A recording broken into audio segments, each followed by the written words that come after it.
Fora da política não há salvação. Um canal e podcast para discutir política. Produzido por mim, o cientista político Cláudio Couto. Olá, bem-vindos a mais um Política na V, esse programa com a parceria do canal da Carta Capital, da TV GGN, do Luiz Nassif e do Fora da Política Não Há Salvação, do cientista político Cláudio Couto. Cláudio Couto hoje está num ambiente diferente, está lá na FGV, foi participar de um seminário. A gente até ia estar de terno e gravata hoje, Cláudio, mas não, né? Não foi possível. Não, assim, era informal aqui a coisa. Não precisava ser tão restritivo assim, felizmente para mim. O Nassif deve lembrar de uma piada dos tempos da Folha, que o sujeito às vezes aparecia na redação em São Paulo com gravata e tal, falando, não, é que eu vou ligar para Brasília hoje. Até para ligar para Brasília. Cara.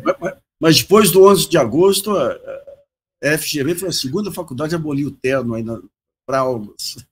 Tá certo, muito bem. Progressista, é uma escola progressista. Bem, a gente agora de manhã teve mais uma operação da Polícia Federal, ela prendeu 4 oficiais da Polícia Militar do Distrito Federal. Os 2 nomes mais importantes foi o ex-chefe do Departamento Operacional, o coronel José Eduardo Nami Barreto, ele que liderava, comandava aquele dia as forças que, em tese, deveriam ter protegido ali o Palácio do Planalto, o Congresso e o Supremo, e também o Major Flávio Silvestre de Alencar, que era o ajudante de ordens, e que foi flagrado em um dos vídeos, liberando a passagem ali tranquilamente para os invasores daquele dia. É mais vamos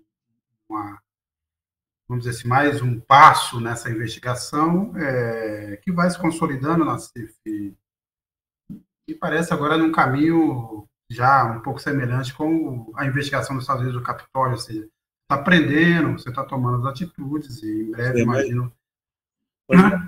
Uma posição curiosa é do Augusto Aras, né?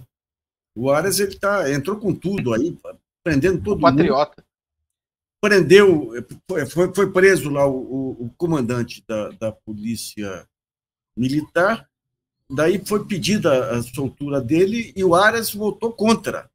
Acontece que desde o relatório do Capelli, um relatório muito bem feito do Ricardo Capelli, e muito justo, e já estava nítido lá naquele relatório, e em alguns vídeos aí, que o comandante da Polícia Militar foi apanhado no contrapé. O Capelli conta lá, ele solicitava a tropa não vinha. Ele chegou a se atracar com alguns invasores lá para tentar segurar no peito, lá porque as tropas...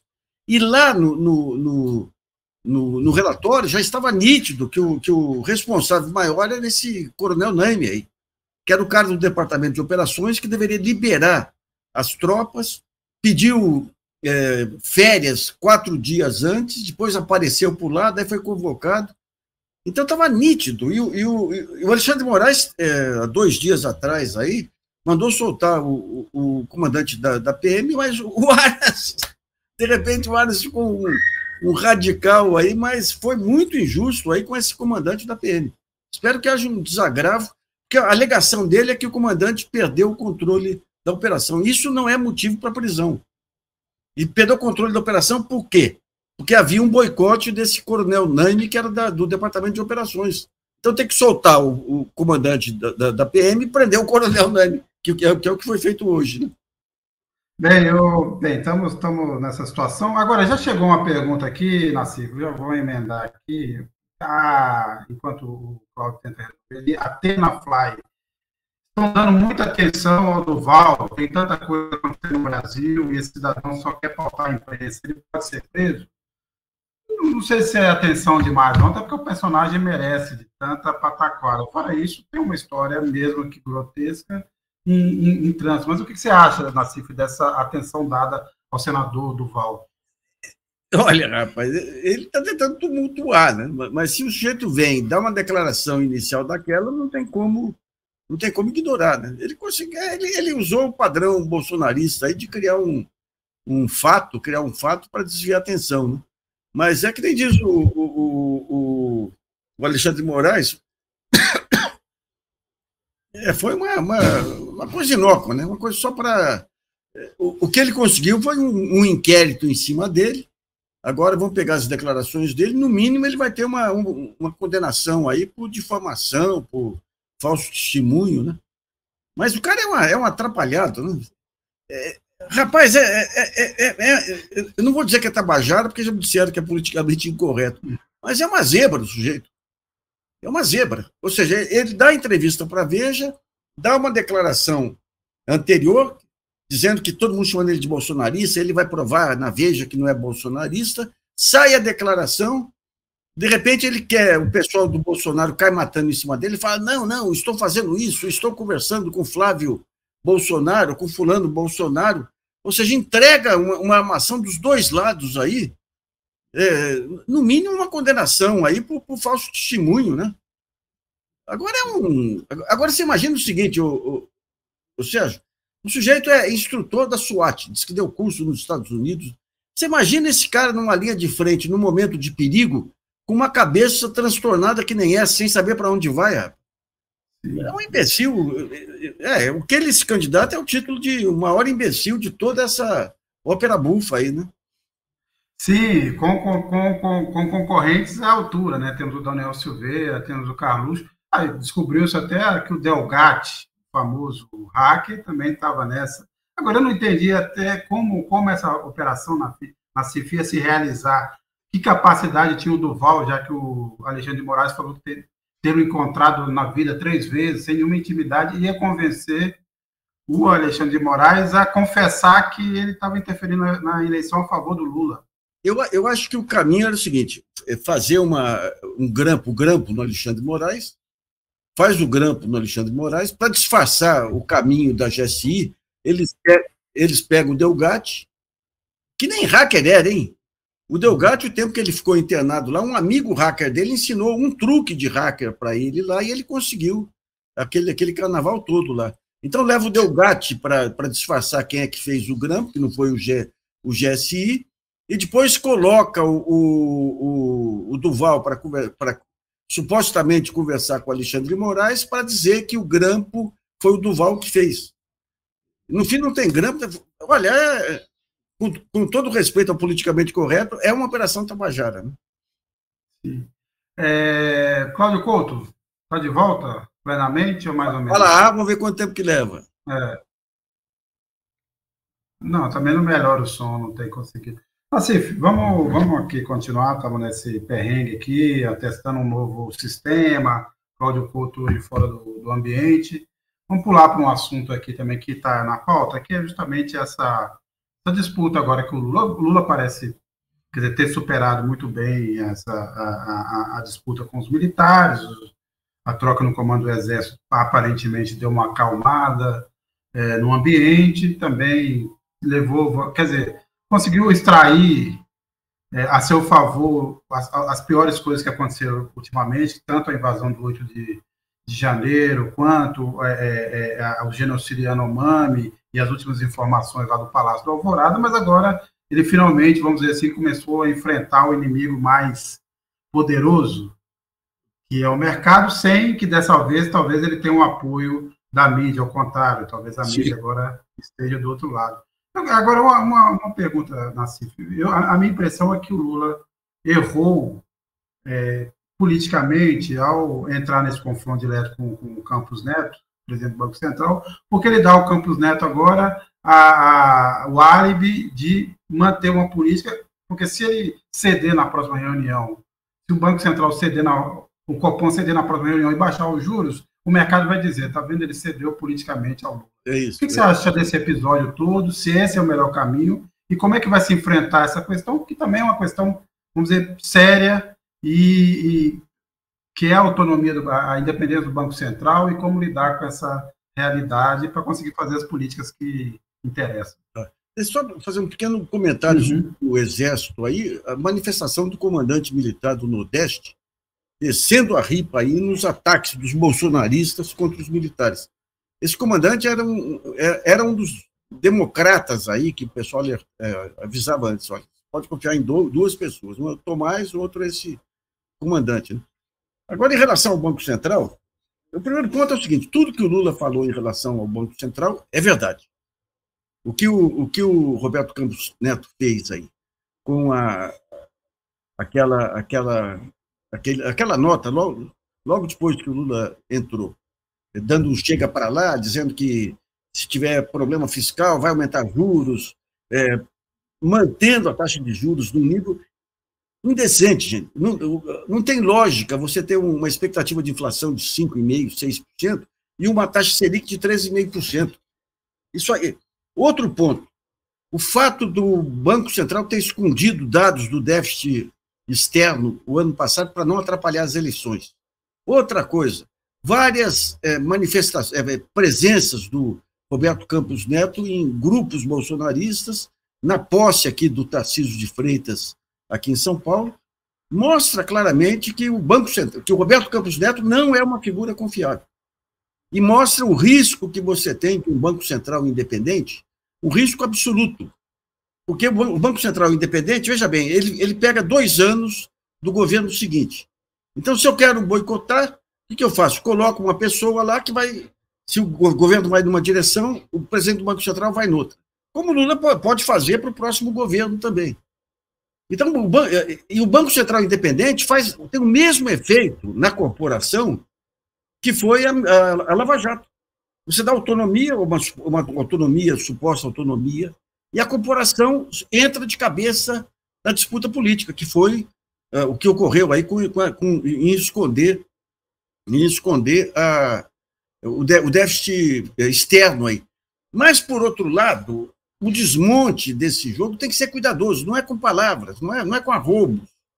O Lula tem que se conter ali. Você tem toda uma... Porque, veja bem, você tem a imprensa e o mercado estão totalmente condicionados pelo terraplanismo das metas inflacionárias. Quando você pega essa política do Banco Central, se tem dúvidas em relação à questão do ajuste fiscal, então a inflação sobe, o câmbio sobe, a única variável de ajuste, se você for pegar o mundo real, o que acontece no mundo real? A única coisa que acontece é fluxo de dólares, apreciação do câmbio. Isso é que nem usar sanguessuga para combater febre, gente. O câmbio é um dos preços fundamentais da economia. Um câmbio estabilizado é fundamental para uma multinacional, para o capital externo produtivo entrar no país.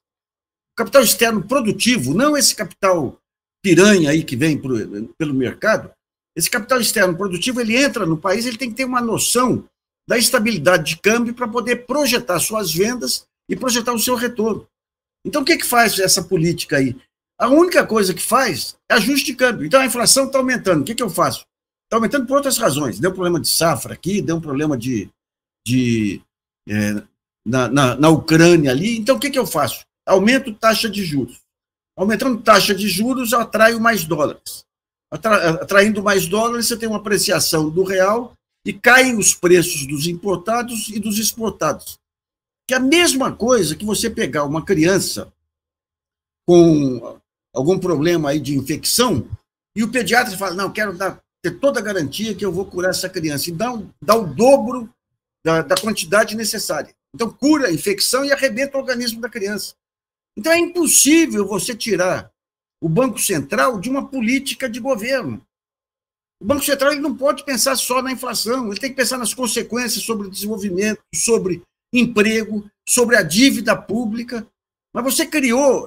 o Brasil está rompendo agora. Esse caso Americanas é um divisor de águas porque mostra a bandidagem que se instalou nesse setor financeiro, aí em cima dos ensinamentos do Jacques Welch, o cara da GE, que aumentou substancialmente o valor da GE e depois quase quebrou a GE. Então, você tem esses piranhas financeiras, eles só se preocupam com ganho financeiro. Eles não veem empresas como algo a ser construído, relações com fornecedores, relações com trabalhadores, aprimoramento da cadeia produtiva. Eles veem a empresa seguinte, quanto que eu extraio dessa empresa e quando não interessa mais, eu jogo para frente e jogo prejuízo para frente. Então, digamos, o Roberto Campos Neto não merece nenhum respeito, mas o combate tem que ser através... Nós temos na Fazenda, tem o Haddad e um grupo de formuladores lá competentes, amplo conhecimento de mercado. Tem no BNDES lá, o Mercadante levou um monte de gente lá para o BNDES, aí, conhecedor de mercado, e levou o André Lara Rezende para presidente de um conselho lá. O André não é especialista em investimento estratégico. O André é especialista em política monetária. Então tem que ter um cerco que vai se dar no campo da racionalidade. O desmonte de todos esses dogmas aí que vem sustentando o mercado, depois de desmontar na discussão técnica, tem um desafio maior, que é mudar esse pensamento viciado da mídia, de só repetir os mesmos bordões, para então você conseguir atuar em cima do Banco Central, acabando com esse fantasma que foi criado aí para garantir lucros para um lado e falta de crescimento e pobreza para o outro. Cláudio Couto, vamos testar aí. E aí? Vamos ver se agora vai. Mudei. Acho que o problema aqui foi um problema com o meu computador aqui, coitado, que é um computador mais antigo e acho que ele não estava dando conta do nível da discussão aqui que vocês estavam promovendo. Entendi. Muito bem. Então, vamos retomar aqui. A gente estava falando aqui entramos já na discussão sobre o Banco Central, a disputa do Lula, dizendo que essa agora é a disputa mais complicada, não só porque o adversário é mais esperto, mais inteligente, como dessa vez a mídia tende a não estar ao lado do Lula, como esteve no caso da depredação dos poderes e no caso dos Yanomami. E eu pergunto, você tem notado aí nessa última semana algum tipo de fim de lua de mel? Está sentindo já um clima de maior crítica? Lembrando que hoje saiu uma pesquisa do Poder 360 e a chamada Poder 360 é que o Lula tem a terceira pior avaliação de início de mandato. Tem 43% favoráveis, 35% que acham o governo ruim, péssimo, e só é melhor do que o segundo mandato da Dilma e o segundo mandato do Fernando Henrique. Este foi o tom da pesquisa. Mas, Cláudio, você sente já? Acabou a lua de mel? Está acabando? Olha, eu acho que a gente tem uma situação no país muito diferente nesse início de mandato do Lula 3 do que teve em outros governos. Primeiro porque a gente saiu de um governo completamente atípico, que é o governo Bolsonaro. E aí qual é o problema? O problema é que esse governo muito atípico, ele produziu uma tamanha cisão na sociedade brasileira, que inclusive se expressou na disputa eleitoral e no segundo turno, que faz com que você tenha um setor da sociedade que simplesmente não quer ouvir falar no novo governo. Né? E aí, consequentemente, a rejeição a esse governo, ela estava dada antes mesmo do governo começar. Eu acho muito pouco provável que se a gente fizesse essa pesquisa antes do início do mandato, ela daria um resultado diferente do que deu agora. Mas eu entendo que isso tem menos a ver com uma apreciação efetiva que as pessoas possam fazer do governo Lula, do governo novo, né, do que propriamente com essa divisão. Uma sociedade com uma polarização muito radicalizada e, consequentemente, que leva a uma avaliação que é negativa, porque tem que ser, digamos assim, para aquelas pessoas. Assim como você provavelmente vai ter uma avaliação positiva do outro lado, que é possível porque tem que ser. Né? Então, eu acho que numa sociedade como essa, esse tipo de avaliação é mais um indicativo de como a sociedade está, do que propriamente qual é a percepção que se pode ter a respeito do governo num olhar objetivo. Qual é a contraface disso? Só para a gente ter clareza. Era aquele fato de que durante todo o período do governo Bolsonaro, ele jamais teve a sua avaliação caindo abaixo de 1/3 de aprovação, de bom e ótimo, ou de aprova ou reprova. Ele sempre tinha ali 1/3 da sociedade que aprovava o governo ou que considerava o governo bom e ótimo.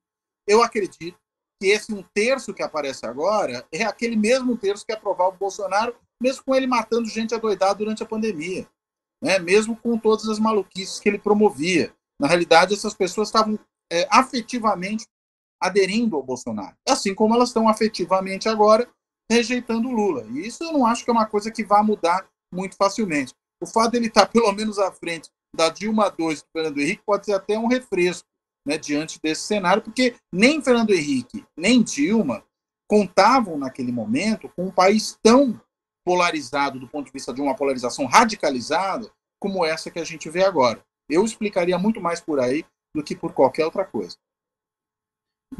Eu tenho um ponto aí para agregar. O ponto dividiu bem aí a questão dos afetos emocionalistas, mas criou-se aí um pacto provisório, até em função da vacina, em função de todos esses esbirros autoritários do Bolsonaro, entre um país racional, e daí entra, digamos, o que era vestígios lá do PSDB, o PT, mídia, que teve um papel racional aí na questão das vacinas, e esperava-se que a mídia se comportasse como uma mídia de país civilizado e desse um prazo aí antes de começar a criticar o governo. Mas aí, à medida em que começou a haver sinais aí de mudanças nesse esquema fácil de ganhar dinheiro de fundos, de bancos, de tudo, eles já começaram a exercitar o mesmo padrão de crítica de antes. Nem imaginação tem. Nem imaginação tem. Vamos dar só um exemplo aí. Não é nem o Lula. O Itamaraty tem uma tradição de não alinhamento aí antiga. Ele tem uma tradição de respeitar a autonomia dos povos antiga. Isso não tem nada a ver com Cuba, com Venezuela, Bolívia, tem a ver com o princípio. Assim como os Estados Unidos apoiam a Arábia Saudita, que é uma ditadura. Então, quando você começa a ver as críticas, não, o Lula defendeu a Venezuela, o Lula não vai ser aceito pelos Estados Unidos, o Biden louco para fazer um acordo com o Lula, a União Europeia louca para fazer um acordo com o Lula, não vai fazer porque não se alinhou com as democracias, no caso da Ucrânia e Rússia. Então, você está voltando ao mesmo padrão de crítica pré-Bolsonaro. Você pega a Magnoli, pega o Lorival, pega parte da CNN, tudo é o mesmo padrão de crítica.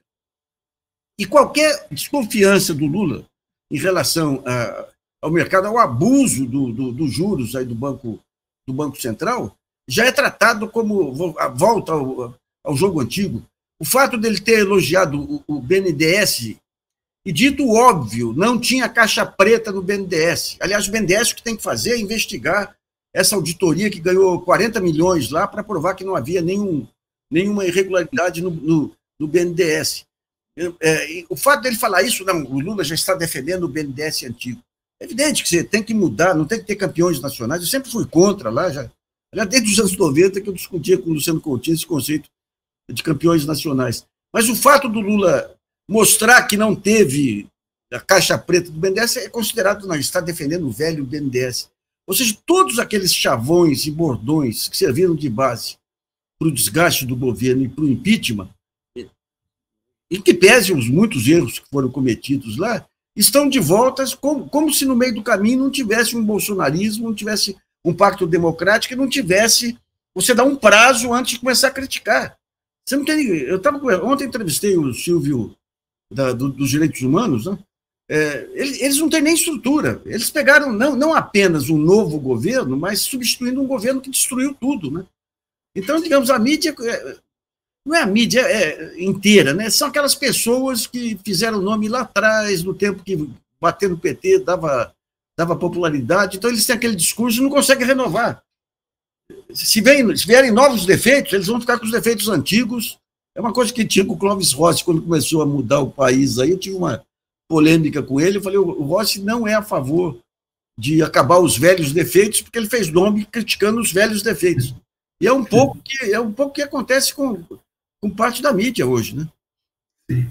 O Gamex, para esse sujeito, o Campos Neto, o Brasil é só com Z. O Antônio Guedes, o BC hoje, previsões e cálculos estrondosamente errados, manutenção de viés recessivo, única ação alta de juros, seu mandatário especialmente contra o governo Lula, política monetária inflacionária. Bem, como o Nassif contou, isso tudo é verdade, inclusive é verdade também que é uma bobagem, como disse o Lula, para não usar outros termos, essa história da independência do Banco Central, um negócio que não funciona na Europa, você cria problemas graves na Europa, por exemplo, e funciona daquele jeito nos Estados Unidos, porque os Estados Unidos há muito tempo, um país capturado pelo sistema financeiro. Mas sempre dará problema, mas o ponto é a forma como o Lula deu margem para que o Campos Neto agora mantenha a sua posição. Ele só jogou água para o moinho do Campos Neto. E aí a questão é que é possível discutir essa independência do Banco Central? Seria viável e não seria mais, vamos dizer assim, eficiente?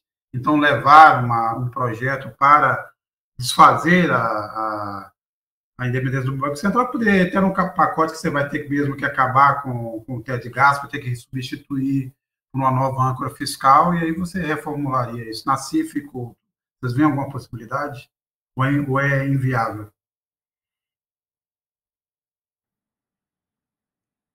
Vou eu ou vai você, Nassif? Quer que eu fale agora, já que eu não falei Vai. Olha, eu acho muito pouco provável que, pelo menos nesse começo, haja uma proposta de mudança da lei, né? Embora o próprio Lula já tenha feito uma crítica, né, a esse modelo de Banco Central independente, que está sendo tomado por muita gente como dogma, mas existe uma discussão ampla sobre isso, não só do ponto de vista, digamos, de uma suposta eficácia, né, do governo ter, do país, né, na realidade, ter um Banco Central independente para debelar a inflação. Não é só isso. Existe, inclusive, uma discussão de fundo que é sobre o quão democrático é esse negócio, né? Você tem um Banco Central que é uma autoridade monetária que vai decidir sobre uma dimensão importante da política econômica sem um efetivo lastro nas escolhas que as pessoas fazem nas eleições, né? E aí é o caso de ter, ou é melhor o Banco Central alinhado, de fato, ao governo? Não acho que é uma discussão trivial, veja, não é uma discussão simples nem para um lado, nem para o outro. Agora, o problema adicional, no caso do Campos Neto, é um alinhamento muito forte que ele teve com o governo anterior, né? Se comportando como um ministro, se comportando como um partidário do Bolsonaro, o que produz uma imensa desconfiança sobre quais seriam as reais intenções dele como dirigente do Banco Central. Acho que esse é um dos problemas que está posto. E aí, qual é a saída? É mudar a regra do Banco Central independente? Ou é pura e simplesmente mostrar o seguinte, olha, o senhor, apesar dessa taxa de juros toda, não está atingindo a meta inflacionária, ou seja, não está cumprindo o mandato que lhe foi conferido como presidente do Banco Central independente. Então, por favor, pegue caminho de casa. Isso pode também acontecer. Inclusive, já se começa a cogitar isso. Talvez até a estratégia do Lula seja produzir um grande no Campos Neto e grande para depois promover o seu afastamento. Eu apostaria muito mais nisso, no afastamento dele com base num baixo desempenho em relação ao mandato de manter a inflação sob controle, do que propriamente uma mudança da regra. Mas não sei, porque o presidente da República se opõe às duas coisas, né? E o próprio PT tem uma posição histórica contrária à ideia de independência do Banco Central, né? E a área econômica é ainda uma área detida pelo PT nesse governo. Não sei se o Fernando Haddad, por exemplo, teria interesse de comprar essa briga, né? Se mexer na estrutura institucional é o melhor negócio nesse momento, mas talvez mexer no ocupante do cargo em virtude do baixo desempenho possa ser uma saída que, claro, também vai produzir gritaria, né? Quanto a isso, não há nenhuma dúvida. Eu acho que o desgaste seria o mesmo, mas Nassif, aí... Então, mas veja bem, vamos imaginar um governo compondo com o Banco Central e montando uma estratégia ampla de combate à inflação. Se você for pegar as razões do combate à inflação, como que você pode combater a inflação? Instrumentos adicionais, estoques reguladores. Quando veio uma grande inflação de alimentos lá atrás, era de arroz. Por quê? Porque o câmbio foi lá para cima, os produtores de arroz exportavam todo o arroz e você não tinha estoque regulador para segurar essa exportação. Questão do câmbio. O maior fator de inflação, se você for pegar, desde que começou metas inflacionárias, antes das metas inflacionárias, foram os saltos do câmbio. Os saltos do câmbio. É impraticável você ter uma economia estabilizada com câmbio oscilante. E daí entra o Banco Central. Em cima de 350 bilhões de reservas, o Banco Central permitiu, num certo momento, que houvesse uma desvalorização do real e não entrou atuando. Isso é uma coisa impraticável. Vamos pegar a taxa de juros futura, que é uma maneira do mercado pressionar. Meia dúzia de traders aí pega a taxa de juros futura, dá uma estilingada, fala, o mercado está reagindo ao Lula.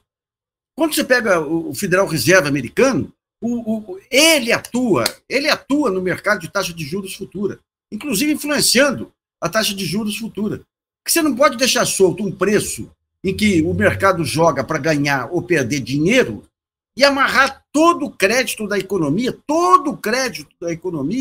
aquela taxa, sem interferir.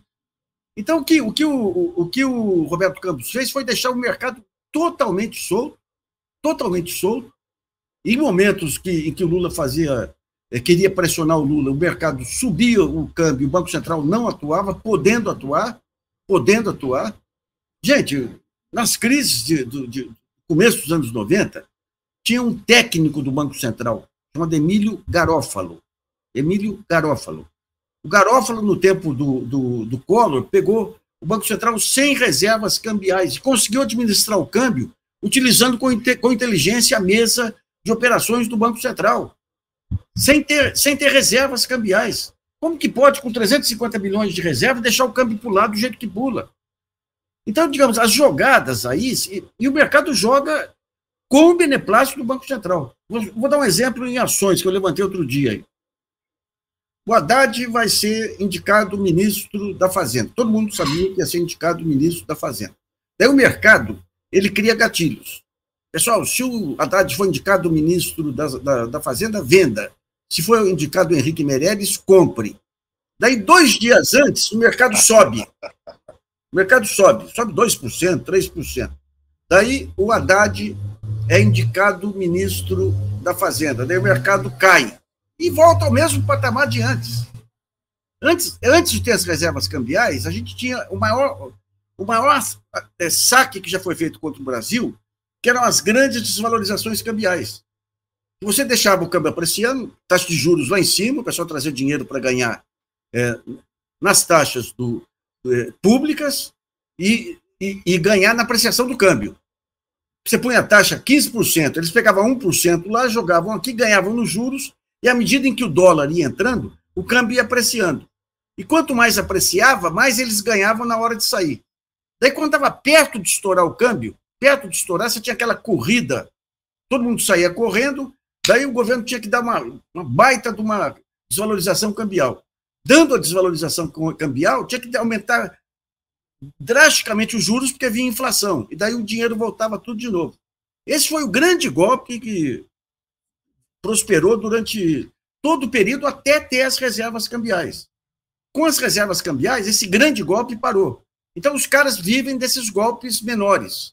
Aqui, ó, se o Lula falar tal coisa aqui, compre dólares, venda ações. Então, é um bando de espertos, meia dúzia de espertos, e a manada. E fazem essas jogadas com interesse político também. Lá atrás, quando o Lula anunciou aí o programa de desenvolvimento e tudo, o dólar deu uma disparada. Meia dúzia adquirindo dólar aí, você aumenta o dólar. E o Banco Central quieto. Ou seja, o Banco Central, com esse negócio de não interferir no mercado, ele não atua que nem Banco Central de país moderno. Ele atua que nem alguém que não quer atrapalhar os lucros do mercado. Então, Roberto Campos Neto não merece nenhum respeito. Nenhum respeito que a gente devotava ao avô dele aí, que era um liberal, mas era um liberal consistente e responsável enquanto ministro. E que fez as coisas, antes de se declarar tão liberal, criou alguns mecanismos de desenvolvimento, né, que ajudaram o Brasil a se desenvolver. Mas, eu acho que um ponto que você coloca sempre com razão, o grande problema é esse desequilíbrio nos meios de comunicação, na forma em que essa informação se dá, porque no fundo é o seguinte, a razão só é dada a um lado, não é o equilíbrio, ninguém procura ali entender onde está, salvo raras exceções como esse programa aqui, o GGN, a Carta Capital, que tentam fazer algum contraponto, mas somos uma gota no meio desse oligopólio que se comporta da mesma forma, segue a mesma ideia, e foi piorando, né? Perdeu, inclusive, qualidades que tinha no passado, um pouco mais de reflexão, foi dando espaço cada vez mais a quem só repete, só papagueia, só serve como uma espécie de porta-voz, sem entender essas nuances do mercado. Esse para mim, continua sendo o grande problema. O Lula vai falar, mas, no fim, o que o Lula falar vai ser interpretado analisado de acordo com os interesses do mercado. E tem um problema aí no economista de mercado, que o André Lara finalmente admitiu algum tempo atrás, que é a falta de conhecimento da realidade. A chamada observação empírica, lá atrás, era vista como uma coisa menor. Não, observação empírica, o que é isso? Você tem a teoria. Então, eu lembro uma vez que o Conselho Regional aqui de Economia deu o título Economista do Ano para o Pércio Arida. Eu estava na Folha ainda. Eu fiz uma coluna irônica lá, dizendo o Pércio, dentro do Plano Real, não pensou mais nada em economia, pensou aí a taxa de juros de equilíbrio, a taxa de juros neutra, que é uma CIT. Ele disse que A taxa de juros neutra, ou seja, aquela que impede aumento da inflação, tinha que ser 8% real, 8% acima da inflação. Daí ele me mandou um e-mail meio sentido aí com a minha gozação, marquei um almoço com ele, falei, Perto, me explica só, relação de causa e efeito. Como que essa taxa de juros aí interfere na marcação de preço? Ele falou, não, nós temos uma economia carteirizada, então o sujeito vai marcar preço, ele olha a expectativa de inflação futura, como se a inflação fosse algo único para todos os setores. Daí ele vê a expectativa de inflação futura, se a taxa de juros estiver abaixo de 8%, ele reajusta preço. Falei, Perso, me mostra um que faz isso. Todo cara que reajusta preço que eu conheço, o que ele faz? Tem mercado? Ele reajusta preço. Tem competição? Ele segura preço. O mercado está ruim? Ele reduz preço.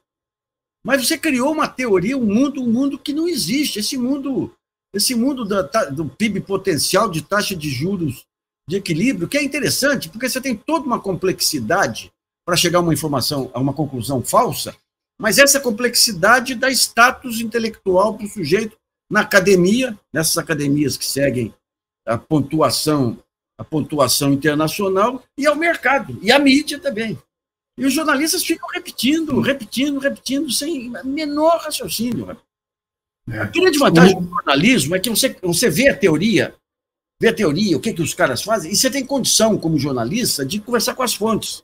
Então, aquele personagem que eles falam, se fizer isso, o personagem vai fazer aquilo. Você pega o personagem, você faz aquilo que a teoria faz? Não faço. Então, é a teoria que está errada. Mas isso foi abandonado. O Marcos Delgado levanta um ponto importante. Ele diz que talvez seja o caso de considerar a prevaricação se, diante da lei da independência do Banco Central, que prevê a possibilidade de demissão por não cumprir as metas ou ser incompetente, se não pedir o afastamento do Campos Neto, não seria uma prevaricação. Não sei se chegará a ponto de dizer que é uma prevaricação, mas, como disse o Cláudio Couto, abre uma oportunidade. Agora, Cláudio Couto, tem um comportamento do Lula neste mandato que me parece muito diferente dos dois primeiros mandatos, não sei se você está observando o mesmo, é que ele agora está chamando as questões para ele mesmo com mais frequência. Essas questões mais espiosas.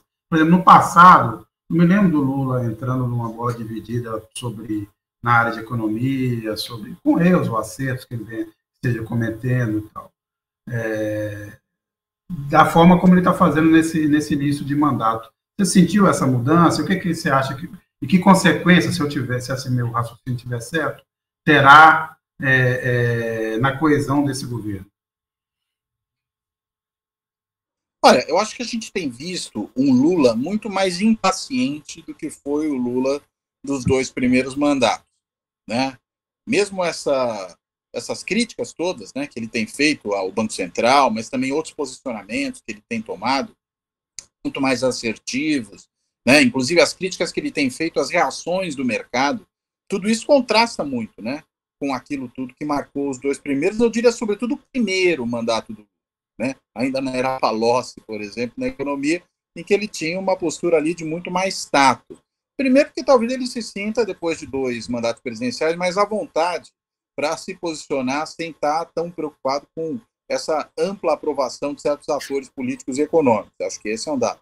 Tem uma outra questão que talvez seja o próprio transcorrer do tempo, né? A gente está falando de um Lula numa outra fase da sua vida, né, que chega ao terceiro mandato 20 anos depois de ter sido eleito por primeiro, tendo passado um período, né, muito duro durante a sua prisão, enfim. É outra situação. Então, acho que esse Lula sincerão, vamos chamar assim, mais impaciente, muito sincero, ele pode, muitas vezes, simplesmente se perguntar qual é a utilidade de certos posicionamentos. A gente pode também lembrar daquela outra situação, né, de ficar remoendo ali a questão do impeachment da Dilma, de discutir se é golpe, se não é golpe. Acho que não tem um padrão aí, né?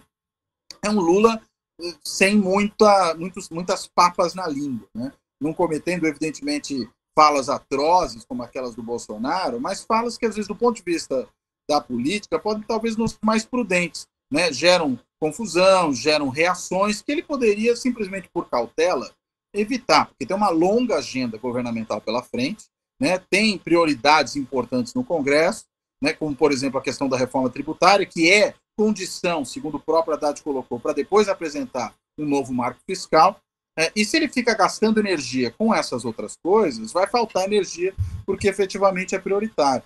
Mesmo o caso que a gente discutiu agora, né, do presidente do Banco Central, pedir eventualmente o afastamento dele com base na ideia de que ele não está cumprindo a meta, né, é uma parada dura no Senado. Você não vai fazer esse negócio andar como se fosse simplesmente a aprovação de uma medida provisória protocolar como a reorganização dos ministérios. É algo muito mais complicado, né, até pelas resistências que vai gerar. Se você, por exemplo, conduz algo assim ao mesmo tempo que tem que conduzir a aprovação de uma PEC da reforma tributária, você talvez não tenha energia para as duas coisas, você compra muito briga ao mesmo tempo. Entendo que essas falas do Lula, de alguma forma, se elas não transformam isso em iniciativas do ponto de vista de tomar decisão, né, manda ou não manda, né, um pedido de afastamento do presidente do Banco Central, elas, por outro lado, vão criando um ambiente que claramente não favorece o resto.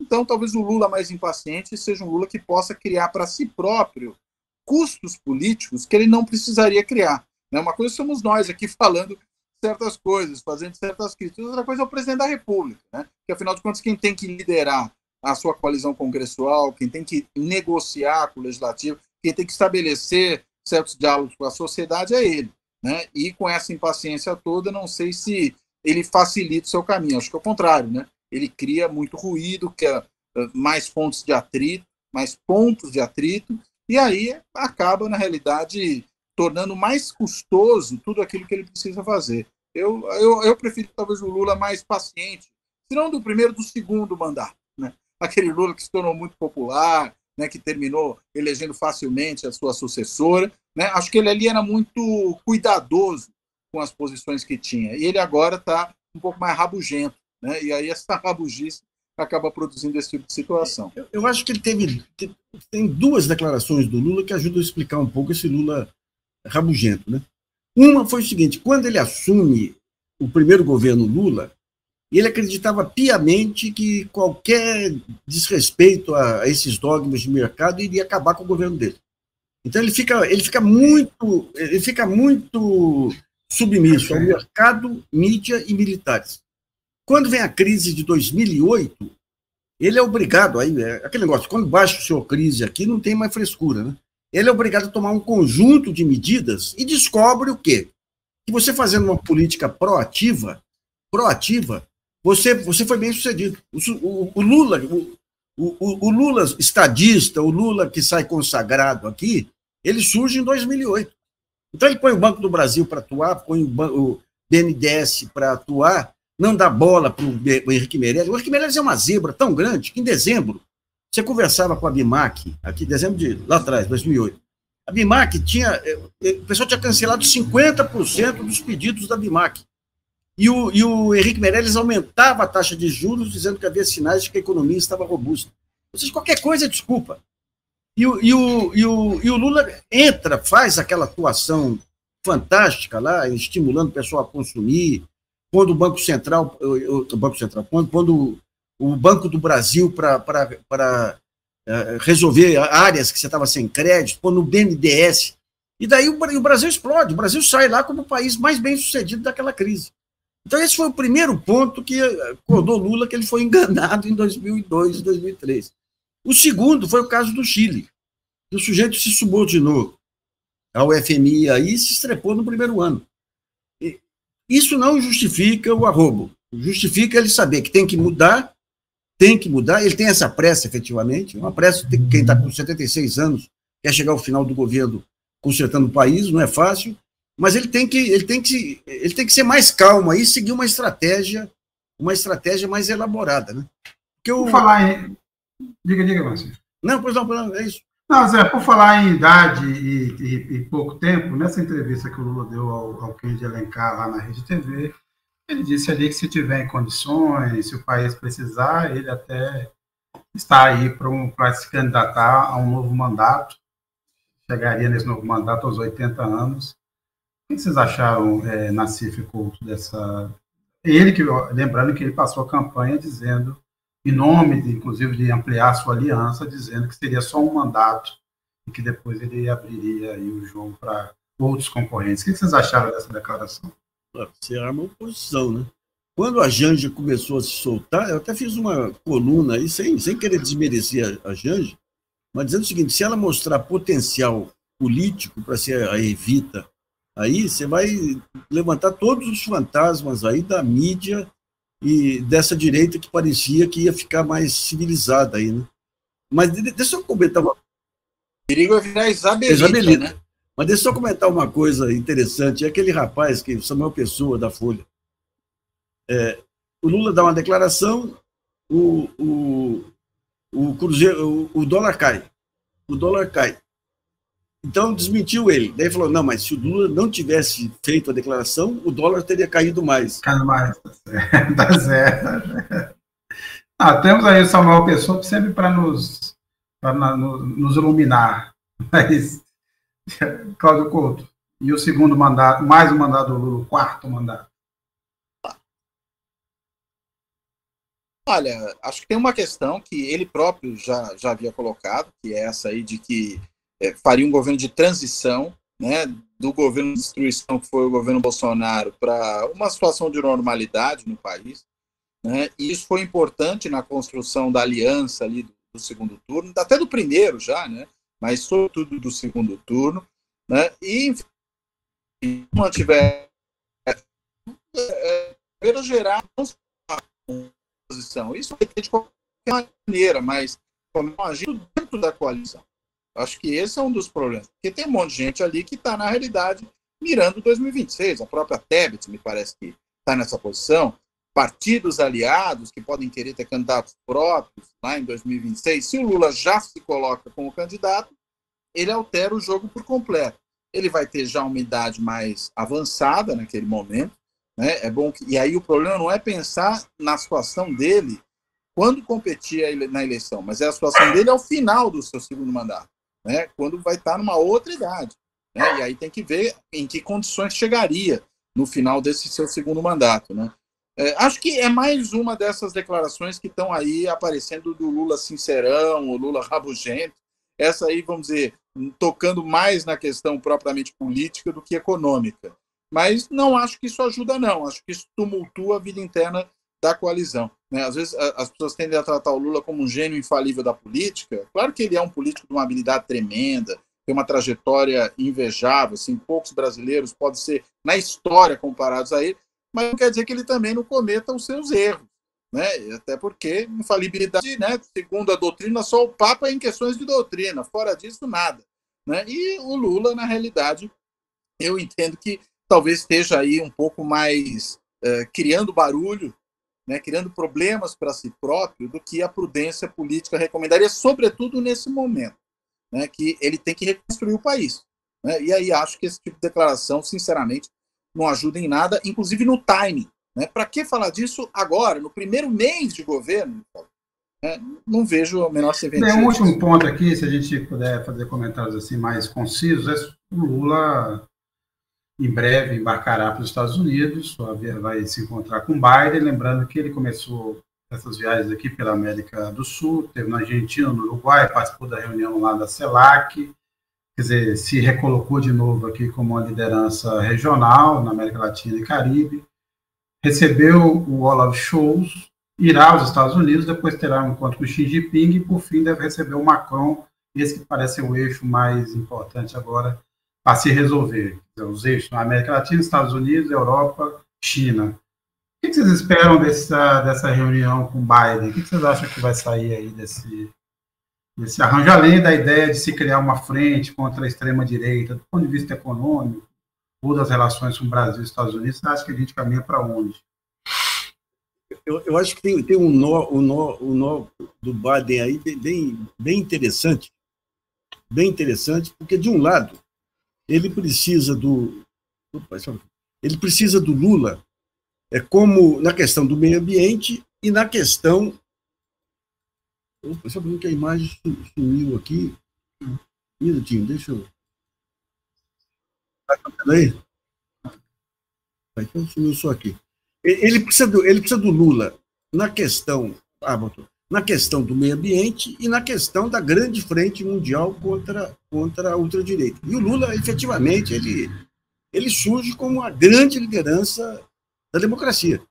Eu estava vendo aquele, em Davos, aí, aquele manifesto que fizeram aí dos bilionários para querer mais impostos, percebendo que a concentração de renda que estava levando à destruição da democracia, que era o retrato do Lula. O Lula era o símbolo lá, né? E não tinha nem assinatura de nenhum bilionário brasileiro. Eles estavam ocupados aí com as americanas, né? Então, isso aí, o Lula ele ganha um trunfo aí que permite com que os Estados Unidos tolere uma política independente, diplomática independente brasileira. Eu lembro anos atrás, quando começou aquela diplomacia brasileira, o soft power brasileiro, eu conversei com um sujeito que tinha acesso ao Departamento de Estado americano, e ele falava, os americanos não conseguem entender. O Brasil era para ser o representante máximo dos Estados Unidos, mas ele quer seguir caminho próprio. Então ele tem essa vantagem, né? Você pega o Schultz, eu estava vendo um artigo acho que Der Spiegel, sobre a reunião do alemão com o Lula, e mostrando o baile que o Lula deu, né? O Lula fez todos os gestos simpáticos aí, não se comprometeu em nada. Quando começava a apertar, ele falava, não, você tem que me prometer que a Alemanha não vai ganhar de 7-1 do Brasil de novo, a gente conversava e tudo, né? Então, eu acho que esses dois trunfos do Lula, que é o meio ambiente, a Amazônia, e a questão da democracia, dão força para ele para continuar nessa que é a marca do Itamaraty, né? Que é o não alinhamento. Agora, mais uma vez, né, a mídia, a pressão que a mídia faz pelo alinhamento é uma coisa indecente. Ó. Outro dia, um desses comentaristas aí de geopolítica internacional, falando o Brasil, ao criticar a Ucrânia e a Rússia, isso aí é um não alinhamento. O Lula, no tempo dele, 2008, ele desfilou em carro aberto em Jerusalém com os palestinos. É isso que dá ao Brasil o grande poder de criar um bloco do Sul e ser um mediador aí, né? Criticar a Ucrânia e criticar a Rússia. Veio o jeito que querendo que o Brasil o alemão mandasse armas aí, munição para a Ucrânia, ele não topou. E o pessoal que fala, não, o fato do Brasil elogiar Cuba e Venezuela, ele não elogia, ele reconhece a autodeterminação dos povos. Isso aí vai afastar ele dos países democráticos e rapaz, o espírito da Guerra Fria não sai da cabeça desse pessoal, sabe? Não é só nas suas armadas, contamina a elite brasileira. Se a gente pode chamar de elite. Cláudio Couto. Olha, eu acho que antes de mais nada, o importante desse tipo de encontro é levar o país de volta para o Concerto das Nações. O governo Bolsonaro teve a capacidade nesses últimos 4 anos, e fez isso com muito orgulho, inclusive, como verbalizou ali o Ernesto Araújo, o ex-chanceler, de nos tornar um par internacional. Então, simplesmente o fato de você se encontrar de forma civilizada, com uma o país de volta nas relações internacionais, tira o Brasil dessa condição de pária. Então, acho que é esse o papel. Né? Não acho que nada de muito concreto vá sair, no caso, pelo menos, do encontro com o Biden. Acho pouco provável. É mais importante simbolicamente, por essa razão que eu acabei de falar, também por conta desse alinhamento entre lideranças que se opõem à extrema-direita nos seus países. Acho que, desse ponto de vista, também é importante. Vou ficar muito surpreso se algo de mais substantivo, algum grande acordo, começar que seja a sair desse encontro. Acho pouco provável. Pode ele até fazer alguma sinalização nessa direção, mas nada de concreto. No caso da China, acho que a gente tem mais espaço. Né? Por quê? Porque o Brasil tem hoje na China talvez o seu principal parceiro comercial. Né? E aí tem muito espaço. O Bolsonaro, inclusive, fez a questão, durante esses 4 anos, ao mesmo tempo que ele sentava no colo do Trump, ele também fustigou a China o tanto que pôde, pelas razões mais bizarras, né? Criticando a vacina chinesa, né? Chamando ironicamente de vacina, né? Tendo seu filho ali falando mal do governo chinês, batendo boca em rede social com o embaixador da China no Brasil, enfim, visitando antes ainda, na campanha, foi a Taiwan, numa provocação ao governo chinês. Tudo que ele pode fazer de confusão, ele fez. E agora eu acho que é o momento de reatar diálogo. Por quê? Porque nós temos aí um imenso espaço do ponto de vista de interesses econômicos para crescer. Né? Acho que é muito mais normalizar a situação do que propriamente criar qualquer tipo de agenda nova. Ela pode vir nos próximos 3 ou 4 anos, mas acho pouco provável que ela se dê nesse momento. É muito mais um momento de restabelecer o que já havia, inclusive seguindo isso que o Nassif apontou muito corretamente, que é essa tradição da política externa brasileira, né, que é de conversar com todo mundo, que é de estabelecer conexões com diferentes países, não interferir na vida interna de ninguém e muito menos se tornar algoz de outros países do ponto de vista, vamos dizer, das suas tomadas de posição. Né? Ele pode até, veja, criticar a ditadura na Venezuela não requer que o Bolsonaro ataque a Venezuela, né? Ou que o Lula ataque a Venezuela. Requer que a democracia internamente, né? Que se faça uma gestão democrática do país. Só o seu posicionamento já mostra que há posições diferentes. Então, eu acho que essa volta à normalidade diplomática é o ponto mais importante. Agora, no caso da China, Cláudio Couto, é preciso lembrar o seguinte, a resposta da China a toda a provocação do Bolsonaro foi tornar o maior parceiro comercial da Argentina, engatilhar um acordo de livre comércio com o Uruguai e campear e ganhar cada vez espaço onde o Brasil liderava, Venezuela, outro lugar onde o Brasil tinha uma balança comercial favorável. Então, além dessa conversa com a China também, é o caso de se estabelecer, porque o Brasil tem na China um parceiro comercial, mas é cada vez mais também um competidor em áreas que são essenciais, aqui também. E na África. A gente não acabou não comentando. Mas é por isso que a normalização das relações é importante, não só com a China, mas também com todos esses outros países. Agora, a gente não acabou comentando aqui essa história aí dos servidores do Palácio do Alvorada, que contaram ali histórias do Arco da Velha também, lá dos últimos dias, assim, da queda, vamos dizer assim, da queda dos Bolsonaros e tal. E, assim, eu vou deixar que cada um comente, eu vou fazer uma piada aqui de tiozão. No caso das carpas lá do Rio, do Espelho d'Água, elas não puderam dizer carpe diem, acabou, os caras foram catar lá, os caras foram lá. Olha que ponto nós chegamos. Tiozão. Agora, o cara é o seguinte, se o cara batou as carpas, segundo consta, para roubar umas moedas. Se ele tivesse pensado, era melhor ter sequestrado as carpas, que custavam mais. Aí no mercado, 10 mil. Se ele roubasse uma carpa para vender, ele teria feito um bem maior. Ele não teria matado todas as carpas, e uma carpa, eu vi uma avaliação que foi divulgada esses dias, custa R$20 mil. Né? Foram carpas doadas originalmente pelo imperador japonês ao governo brasileiro no início dos anos 90. Né? Além da crueldade que isso significa com os animais que foi feito ali, a estupidez de destruir algo dessa natureza, né? Para fazer ali, recolher um balde de moedas, né? Que mostra muito o tamanho desse governo. Né? Mostra o tamanho e a perversidade. Nem as carpas escaparam da perversidade do Bolsonaro. Não, né? Só as emas. É realmente uma coisa. Até onde a gente sabe, né? É que as emas fugiram, né? Elas tinham como escapar, não é o caso das capas, estavam confinadas, não tinham como fugir, não tem, né? Exatamente. Agora, deixa eu fazer um pequeno comentário aí sobre Michele Bolsonaro.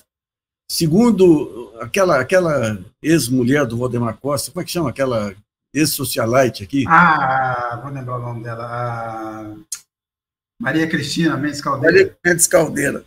Ela deu uma entrevista muito interessante sobre o casal. Ela disse que a Michele é muito mais inteligente que o Bolsonaro e tem um temperamento muito mais forte que o Bolsonaro. E pelo depoimento do adversário da Michele, aí ela enquadrou todos os filhos do Bolsonaro lá. Ou seja, quando você pega um agrupamento familiar truculento, machista e tudo, e a mulher vem e enquadra todo mundo, eu acho que vai ser interessante aí. E segundo ela, segundo a Cristina Mendes Caldeira, quando a Michele falava, o Bolsonaro ficava quieto. Eu tenho a impressão que ali o homem da casa, para usar um termo machista aí, o homem da casa não é bem o Bolsonaro. A Michele ainda vai dar muito o que falar, viu? Sempre foi a Michele. Não, e vamos repassar aqui rapidamente, né? Quer dizer, além de tudo, além desse caso deplorável das carpas, roubar umas moedas, e segundo consta, para doar à igreja, então uma boa causa, eles levaram camarão, bacalhau, picanha, filé mignon, teve a rachadinha, destruíram, o Bolsonaro arrebentou a porta, destruiu a porta de onde ficavam alguns vinhos. Imagina o que se passava naquele palácio cotidianamente. Ela que dizia que ali, me parece que o diabo já estava instalado ali, ela que queria limpar, né? O O diabo come carpas. Cláudio Couto, nem tem razão para comentar um negócio dele, mas realmente é assustador isso. Mas eu acho que é simbolicamente muito representativo do que foi esse governo, né? É um governo que, na realidade, era uma esculhambação nas grandes e nas pequenas coisas, né? E aí a incapacidade de manter o Palácio do Alvorada em ordem, de levar embora, veja, a gente está falando das carpas, levar embora a cama do quarto da suíte do presidente da República. O novo presidente não tinha onde dormir, porque os caras levaram embora a cama. Quer dizer, quando você leva embora até os móveis do palácio, o que não dirá de outras coisas, né? Das garrafas de vinho da adega. É que eu imagino que o Bolsonaro não devia ser um apreciador de vinhos. Então, tanto que a história que consta é que ele foi lá arrombar a porta, que a Michelle tinha mandado ficar fechada, porque os filhos do Bolsonaro iam lá pegar vinhos, né? E por isso a porta estava trancada, para dar uma garrafa de vinho da adega presidencial a um amigo. Né? Não era para receber uma autoridade, né? Para fazer um jantar ali, né? Para receber, enfim, um chefe de governo estrangeiro. Não, nada disso. Era para, enfim, doar, fazer cortesia com o vinho alheio, né? Para parafrasear. Como diz o Carlos Almeida aqui, se você não levou vinho, certamente o estoque de leite condensado deve ter ido junto. Carlos Almeida, esse foi. E a picanha e o camarão também foi levado embora. A picanha já garantiu, o Lula disse, vai ter picanha e cerveja para todo mundo, o Bolsonaro já garantiu o estoque. Não confiava no Lula. Mas, bem, acabamos dessa forma aqui tola, mas inevitável, porque o Brasil nos obriga, né? O Brasil do Bolsonaro, pelo menos, nos obriga a esse tipo de atitude. Nassif, Couto, obrigado, até a próxima. Obrigado a quem nos acompanhou. E lembrando, assinem todos os canais, se inscrevam, vamos compartilhar aqui, tanto Fora da Política como Não Há Salvação, TV GGN, Carta Capital. Quanto mais a gente circular, mais a gente vai poder ter influência aí no debate público. E é isso. Recomendem e nos sigam e até a próxima. Então, Nassif Couto, até lá. Um abraço, gente. Até a próxima. Um abraço, gente. Tchau, tchau.